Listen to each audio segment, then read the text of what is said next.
La historia de los videojuegos no comienza con una explosión, sino con un simple blip.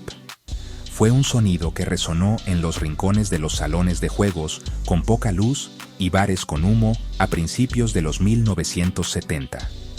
Para muchos, el primer contacto con este nuevo entretenimiento digital fue un juego llamado Pong. Su premisa era increíblemente simple: 2 paletas rectangulares y una sola pelota cuadrada rebotando de un lado a otro. No había historias complejas, ni personajes detallados, y ciertamente no había gráficos fotorrealistas. Era pura jugabilidad destilada. Sin embargo, esta simulación de tenis minimalista capturó la imaginación del público como pocas cosas lo habían hecho antes. Era un nuevo tipo de magia, una forma de interactuar con una pantalla de televisión que antes era solo una caja pasiva que emitía programas. Esta era se definió por su encantadora simplicidad. Los juegos eran fáciles de entender pero difíciles de dominar, una filosofía de diseño que aún se mantiene hoy en día. Después de Pong, otro titán surgió de los salones de juegos: Space Invaders. Este clásico de 1978 introdujo un nuevo nivel de tensión y desafío.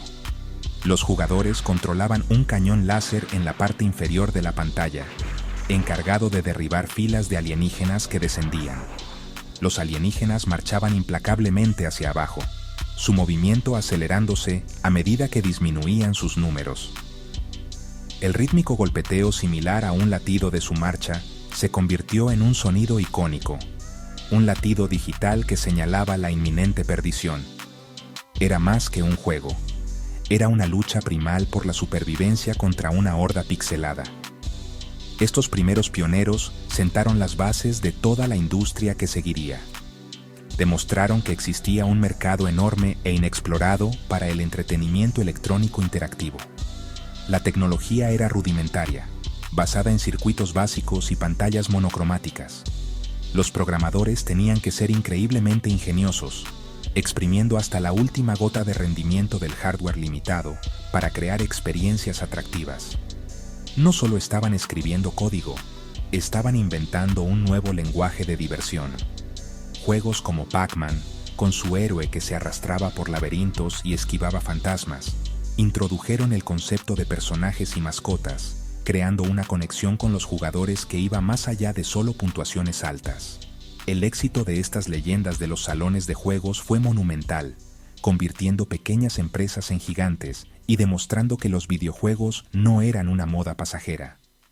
Eran una fuerza cultural en ciernes, un nuevo punto de encuentro social, donde los amigos podían competir por la gloria. El tintineo de las monedas al caer en las ranuras era la banda sonora de una generación. Estos juegos eran las fogatas digitales alrededor de las cuales se construyó una nueva comunidad, una que estaba fascinada por la brillante promesa de mundos interactivos. Las semillas de una industria multimillonaria se sembraron en estas simples, pero profundamente influyentes, líneas de código y píxeles parpadeantes.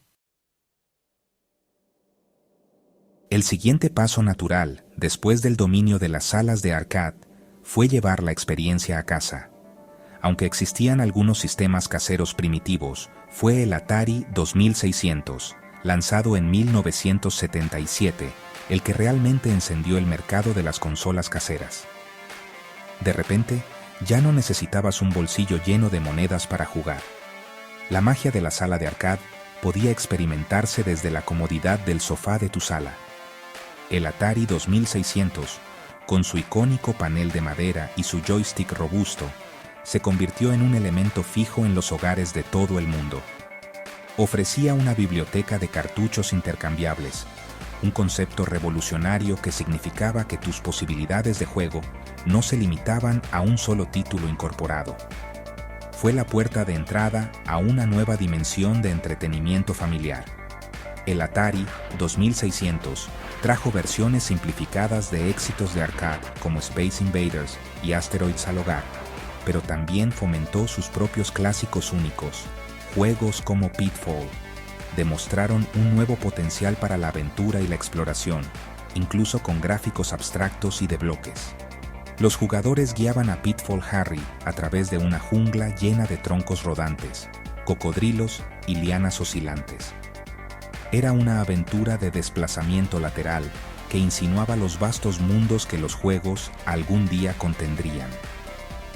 El éxito de la consola fue asombroso, haciendo de Atari un sinónimo de videojuego para toda una generación. Fue un hito cultural que definió el juego a finales de los años 70 y principios de los 80. Sin embargo, esta edad de oro no estaba destinada a durar. El mercado se sobresaturó con consolas y, lo que es más perjudicial, con una avalancha de juegos de baja calidad. En su afán por capitalizar el auge, las empresas lanzaron títulos con poca consideración por la calidad o la originalidad. El ejemplo más infame fue el juego basado en la película E.T., el extraterrestre, un título tan defectuoso y mal recibido que se convirtió en una leyenda por todas las razones equivocadas. Millones de cartuchos sin vender fueron supuestamente enterrados en un vertedero de Nuevo México, un símbolo físico del espectacular colapso de la industria. Este evento, conocido como la crisis de los videojuegos de 1983, pareció señalar el fin del sueño de las consolas caseras.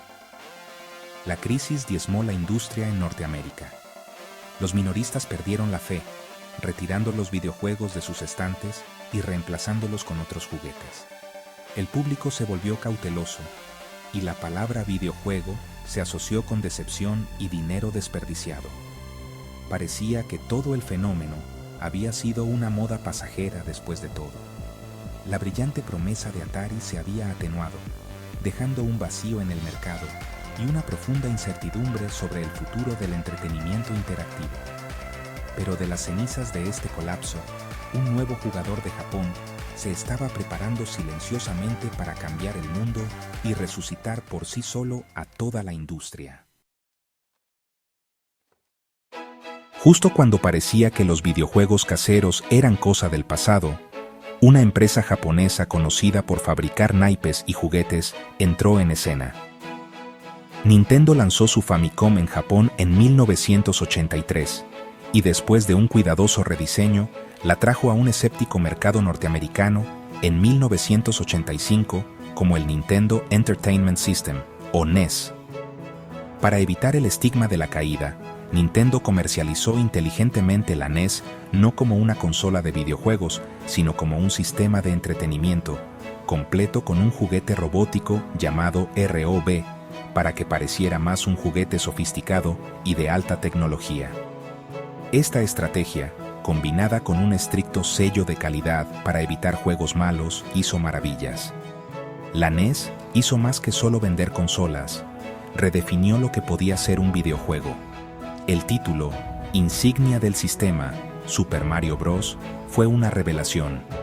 Era una extensa aventura de desplazamiento lateral con colores vibrantes, áreas secretas y controles increíblemente precisos.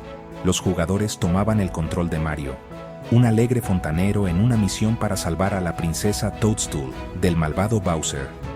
El juego fue una obra maestra de diseño, enseñando a los jugadores sus mecánicas de forma intuitiva e introduciendo constantemente nuevos desafíos y sorpresas.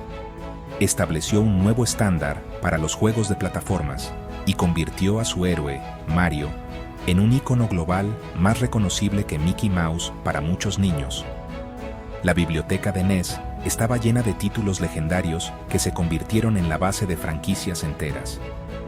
The Legend of Zelda introdujo un vasto mundo abierto para explorar, completo con mazmorras, acertijos y un sistema de guardado con batería que permitía misiones épicas y de larga duración. Metroid ofreció una experiencia más oscura y atmosférica, centrándose en la exploración y el aislamiento en un planeta alienígena hostil. Estos juegos no eran solo ráfagas arcade cortas, eran experiencias profundas y atractivas que los jugadores podían pasar docenas de horas explorando. La NES trajo aventura, fantasía y ciencia ficción a los hogares de una manera nunca antes vista. El éxito de la NES fue absoluto. Dominó el mercado, vendió más de 60 millones de unidades en todo el mundo y revitalizó por sí sola la industria de los videojuegos. El enfoque de Nintendo creó una nueva generación de jugadores, y estableció las prácticas comerciales que darían forma a la industria durante las próximas décadas. El simple control rectangular de la consola, con su pad direccional y botones A-B, se convirtió en el modelo estándar para los gamepads. La NES no fue solo un hardware, fue un fenómeno cultural que consolidó los videojuegos como una forma de entretenimiento masiva, sentando las bases para las guerras de consolas y los avances tecnológicos de la próxima década. Al amanecer de los 1990, la siguiente gran frontera para los videojuegos era clara: el salto de los sprites, planos y bidimensionales a mundos tridimensionales completamente realizados. Esta transición fue gradual al principio, con consolas de 16 bits como la Super Nintendo y la Sega Genesis, usando trucos ingeniosos para simular profundidad. Juegos como Star Fox usaron un chip especial llamado Super FX para renderizar polígonos tridimensionales primitivos, dando a los jugadores un tentador vistazo de lo que estaba por venir. Pero la verdadera revolución llegó con la siguiente generación de consolas. El lanzamiento de la Sony PlayStation, Sega Saturn y Nintendo 64 a mediados de los 1990 marcó el comienzo oficial de la era tridimensional, un cambio tan significativo como el paso del cine mudo al sonoro. Este salto tecnológico cambió completamente cómo se diseñaban y jugaban los juegos. Los desarrolladores ya no estaban confinados a un solo plano de movimiento. Ahora podían construir mundos con altura, profundidad y un verdadero sentido de escala. Esta nueva dimensión requirió una nueva forma de controlar la acción, llevando a la introducción del stick analógico, popularizado de forma más famosa por el control de la Nintendo 64. Esto permitió un movimiento matizado de 360 grados, que era esencial para navegar estos nuevos espacios tridimensionales. De repente, los jugadores no solo se movían a izquierda y derecha, estaban corriendo, saltando y explorando en todas las direcciones, sumergiéndose en mundos virtuales como nunca antes. Ningún juego ejemplificó este cambio más poderosamente que Super Mario 64 de 1996. La primera incursión de Mario en las 3 dimensiones no fue solo un juego nuevo. Fue una clase magistral en diseño tridimensional que escribió el manual para innumerables juegos que le seguirían.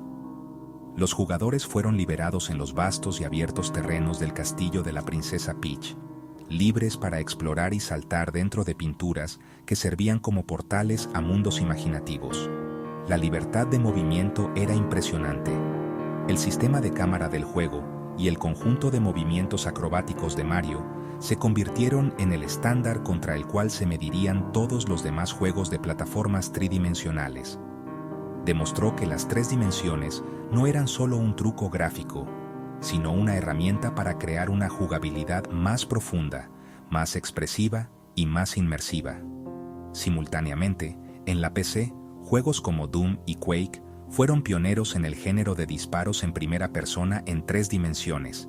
Estos títulos ponían a los jugadores directamente en los ojos del protagonista, creando una experiencia intensa y visceral. La capacidad de mirar y moverse en cualquier dirección dentro de un entorno tridimensional fue revolucionaria, y la adición de modos multijugador a través de redes locales creó una nueva forma de jugar altamente competitiva. El paso a las 3 dimensiones no fue solo una mejora visual. Alteró fundamentalmente la relación del jugador con el mundo del juego, transformándolos de un observador externo a un participante activo dentro de él. Mientras Nintendo estaba ocupado perfeccionando el juego en 3 dimensiones, surgió un nuevo competidor y, sinceramente, cambió la demografía de toda la industria. Sony, un gigante en electrónica de consumo, entró en la carrera de las consolas con la PlayStation en 1994. La PlayStation se posicionó de manera diferente a sus rivales. Usaba CDs en lugar de cartuchos, lo que permitía juegos más baratos, mayor capacidad de almacenamiento y video de movimiento completo de alta calidad y audio con calidad de CD. Pero, ¿sabes? Más importante aún, Sony comercializó la PlayStation no como un juguete para niños, sino como un dispositivo de entretenimiento genial y sofisticado para adolescentes y adultos jóvenes. Esta ingeniosa campaña de marketing, combinada con una biblioteca de juegos más maduros, fue un rotundo éxito. La PlayStation se convirtió en el hogar de géneros que atraían a un público mayor. El género de terror de supervivencia nació con Resident Evil, un juego que utilizaba fondos prerenderizados y ángulos de cámara fijos para crear una atmósfera cinematográfica y, sinceramente, aterradora. El género de acción sigilosa fue definido por Metal Gear Solid, un juego que se sentía más como una película de espías interactiva, con una narrativa compleja, largas escenas cinemáticas y un enfoque en evitar el combate en lugar de participar en él. Estos juegos contaban historias complejas y trataban temas maduros, demostrando que los videojuegos podían ser un medio potente para contar historias a la par del cine. La PlayStation estaba haciendo que los videojuegos fueran geniales para toda una nueva generación. El éxito de la consola también fue impulsado por series innovadoras como Final Fantasy VII. Este épico juego de rol fue un gran vendedor de sistemas, particularmente en Occidente, donde llevó el género a la corriente principal. Su extensa historia, escenas cinemáticas y personajes emocionalmente resonantes cautivaron a millones de jugadores. El éxito del juego demostró el atractivo masivo de las experiencias profundas y narrativas, y consolidó la PlayStation como la consola principal para aventuras épicas. El cambio de los cartuchos de Nintendo a los CDs de Sony fue un factor clave, ya que permitió el mundo masivo y las horas de video que hicieron el juego tan memorable. La estrategia de Sony dio sus frutos de manera espectacular. La PlayStation vendió más de 100 millones de unidades, ganando cómodamente la guerra de consolas de su generación y estableciendo a Sony como una fuerza dominante en la industria. Su sucesora, la PlayStation 2, se convertiría en la consola más vendida de todos los tiempos. El legado de la PlayStation es su papel en la maduración del mercado de los videojuegos. Expandió con éxito la audiencia más allá de los niños y los aficionados acérrimos, atrayendo a millones de nuevos jugadores y consolidando los videojuegos como una forma de entretenimiento principal para adultos.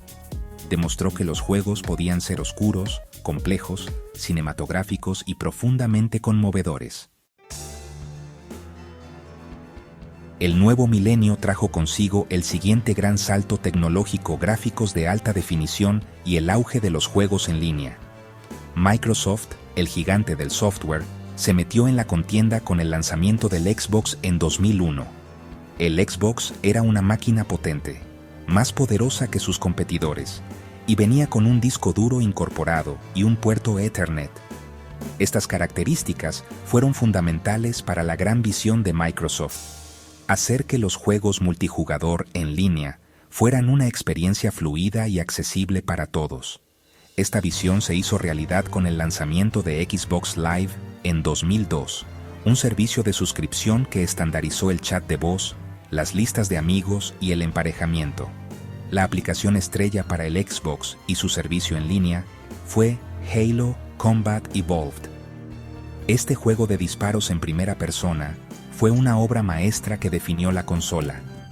Presentaba una apasionante historia de ciencia ficción, una inteligencia artificial enemiga inteligente y una jugabilidad perfectamente equilibrada que se sentía igual de bien en su épica campaña para un solo jugador que en sus adictivos modos multijugador. Halo demostró por sí solo que los juegos de disparos en primera persona podían prosperar en una consola.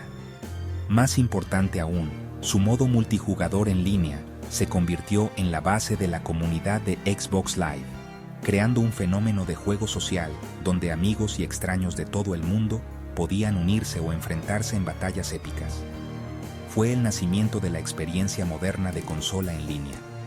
A medida que la generación avanzaba con el Xbox 360, PlayStation 3 y Nintendo Wii, el enfoque en las experiencias cinematográficas se intensificó. El salto a las resoluciones HD permitió un nivel de detalle visual que antes era inimaginable. Los personajes tenían expresiones faciales. Los entornos eran exuberantes y detallados, y los efectos de iluminación podían crear escenas asombrosamente realistas. Juegos como la serie Uncharted en PlayStation se sentían como jugar una película taquillera de verano, con escenarios espectaculares, diálogos ingeniosos y personajes carismáticos. La línea entre juego y película se estaba difuminando, ya que los desarrolladores utilizaron la nueva tecnología para contar historias más ambiciosas y visualmente impresionantes que nunca. Esta era también vio cómo el modo multijugador en línea se convertía en una característica estándar y esperada en la mayoría de los lanzamientos importantes. La franquicia Call of Duty, particularmente con Call of Duty 4, Modern Warfare, perfeccionó una fórmula de acción trepidante, combinada con un sistema de progresión persistente. Los jugadores podían desbloquear nuevas armas, accesorios y ventajas, manteniéndolos enganchados durante cientos de horas. Este modelo tuvo un éxito rotundo y fue emulado por innumerables otros juegos. La era de la alta definición no se trataba solo de mejores gráficos. Se trataba de conectar jugadores y crear mundos vastos y cinematográficos que eran más inmersivos y atractivos que cualquier cosa que hubiera existido antes. Mientras los grandes estudios invertían cientos de millones de dólares en crear videojuegos cinematográficos taquilleros, una revolución diferente estaba gestándose desde abajo. Gracias al auge de las plataformas de distribución digital como Steam en PC, Xbox Live Arcade y PlayStation Network, los pequeños desarrolladores independientes de repente tuvieron una forma de publicar y vender sus juegos sin necesidad de un gran editor. Esto desató el auge independiente, una explosión creativa que vio un retorno al diseño centrado en la jugabilidad y la experimentación artística. Estos pequeños equipos, libres de la supervisión corporativa, podían tomar riesgos que los grandes estudios no podían. Uno de los juegos independientes más significativos de todos los tiempos es Minecraft. Lanzado inicialmente en 2009 por un solo desarrollador, Marcus Notch Persson, Minecraft era un juego de aspecto simple sobre la colocación de bloques y la aventura. No tenía objetivos establecidos ni historia, y sus gráficos eran deliberadamente pixelados y retro. Sin embargo, ofrecía a los jugadores una sensación ilimitada de libertad y creatividad. Era un set de Lego digital que capturó la imaginación de millones, convirtiéndose en un fenómeno global y uno de los videojuegos más vendidos de todos los tiempos. Minecraft demostró que la jugabilidad innovadora y la libertad creativa podían ser mucho más poderosas que un presupuesto de tamaño Hollywood. Al mismo tiempo, otro cambio sísmico estaba ocurriendo en la palma de nuestras manos. El lanzamiento del Apple iPhone en 2007 y su App Store crearon un nuevo mercado para los juegos, el teléfono móvil. Juegos como Angry Birds y Fruit Ninja, con sus controles simples, satisfactorios y basados en el tacto, se convirtieron en grandes éxitos. Eran perfectos para breves momentos de juego mientras esperabas un autobús o durante un descanso para almorzar. Los juegos móviles abrieron el mundo de los videojuegos a una nueva y masiva audiencia de jugadores ocasionales que quizás nunca habrían considerado comprar una consola dedicada. Convirtió el juego en una actividad ubicua y cotidiana. Este doble auge de los juegos independientes y móviles cambió fundamentalmente el panorama de la industria. Democratizó el desarrollo de juegos, permitiendo que cualquiera con una buena idea y las habilidades adecuadas creara y distribuyera un juego a una audiencia global. También amplió la definición de lo que es un jugador. El mercado ya no era solo para entusiastas incondicionales, sino para todos, desde un estudiante de arte jugando un juego independiente narrativo en su computadora portátil, hasta una abuela jugando un juego de rompecabezas en su tableta. Esta diversificación trajo una gran cantidad de nuevas ideas, géneros y voces al medio, haciendo que el mundo de los videojuegos sea más rico y variado que nunca. En años recientes, los avances tecnológicos han permitido a los desarrolladores hacer realidad un sueño de mucho tiempo, crear mundos abiertos verdaderamente masivos, vivos y que respiran. Aunque juegos anteriores como The Legend of Zelda habían insinuado esta libertad, el hardware moderno permite mundos de una escala y detalles sin precedentes. Juegos como The Witcher 3, Wild Hunt y Red Dead Redemption 2 presentaron a los jugadores paisajes increíblemente hermosos, llenos de pueblos bulliciosos, sistemas climáticos dinámicos e incontables historias por descubrir. Estos no eran solo telones de fondo para una trama lineal. Los mundos mismos eran los personajes principales, fomentando la exploración y el juego emergente. Esta filosofía de diseño alcanzó un nuevo pico con The Legend of Zelda Breath of the Wild de Nintendo y su sucesor de 2023, Tears of the Kingdom. Estos juegos redefinieron el género de mundo abierto al enfocarse en la libertad del jugador y la física sistémica. En lugar de solo seguir iconos en un mapa, se animaba a los jugadores a experimentar. Podían escalar cualquier superficie, cocinar ingredientes para crear elixires útiles y usar un conjunto de herramientas versátiles para resolver problemas de innumerables maneras creativas. En Tears of the Kingdom, la habilidad de fusionar objetos y construir vehículos llevó esta creatividad aún más lejos, permitiendo a los jugadores construir de todo, desde simples balsas hasta complejas máquinas voladoras para recorrer su vasto mundo. Junto a esta tendencia, el concepto de juego vivo o juego como servicio se ha vuelto dominante. En lugar de ser una compra única, muchos de los juegos más populares de hoy están en constante evolución. Títulos como Fortnite son más que solo juegos, son plataformas sociales. Fortnite comenzó como un juego de supervivencia cooperativo, pero explotó en popularidad con su modo Battle Royale gratuito. El desarrollador Epic Games lo actualiza constantemente con nuevo contenido, eventos de temporada e incluso conciertos virtuales en vivo con artistas como Travis Scott y Ariana Grande. Estos juegos están diseñados para ser jugados durante años, no semanas, fomentando comunidades enormes y dedicadas. Este modelo ha transformado la economía de la industria. Para 2025, el mercado global de videojuegos se ha convertido en un gigante, generando anualmente más ingresos que las industrias del cine y la música combinadas. El éxito de juegos gratuitos como Fortnite, apoyados por compras dentro del juego para artículos cosméticos, ha creado un nuevo y extremadamente lucrativo modelo de negocio. La era de los mundos abiertos y los juegos vivos representa la culminación de décadas de progreso, ofreciendo a los jugadores universos virtuales increíblemente profundos, expansivos y en constante cambio para perderse, ya sea solos o con millones de otros. Desde los simples ruidos del Pong hasta los extensos mundos fotorrealistas de hoy, la evolución de los videojuegos ha sido algo extraordinario. Lo que comenzó como una novedad en los salones de juegos y un juguete para niños, ha madurado hasta convertirse en la forma de entretenimiento dominante en el mundo. Los videojuegos ya no son un pasatiempo de nicho, son un pilar central de la cultura global moderna, influyendo en la moda, la música e incluso el lenguaje.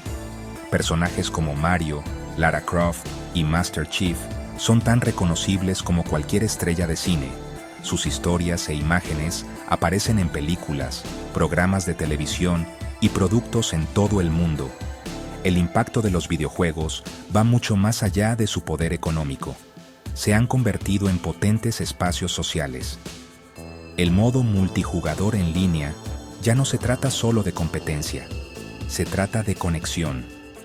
Para millones de personas, iniciar sesión en un juego es como se juntan con amigos que viven al otro lado del país, o incluso al otro lado del mundo.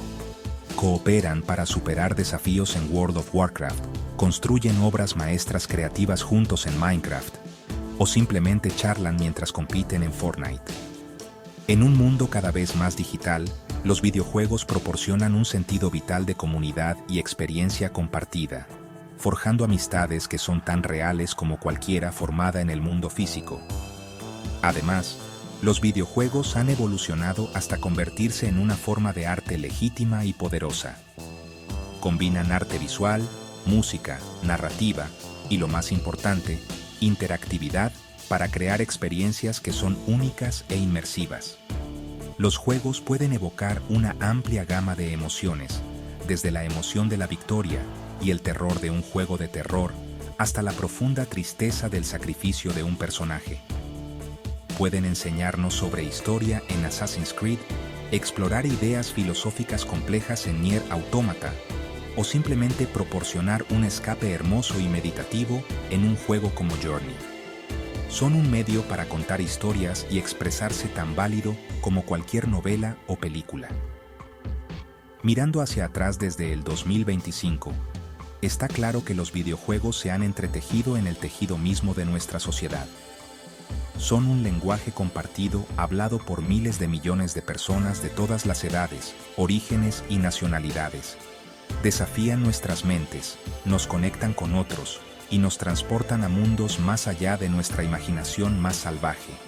Son un testimonio de la creatividad humana y nuestro deseo innato de jugar. El viaje desde un solo píxel, que rebota hasta vastos universos interconectados, no es solo una historia de tecnología, es una historia de cómo hemos aprendido a soñar, explorar y conectar en una nueva era digital.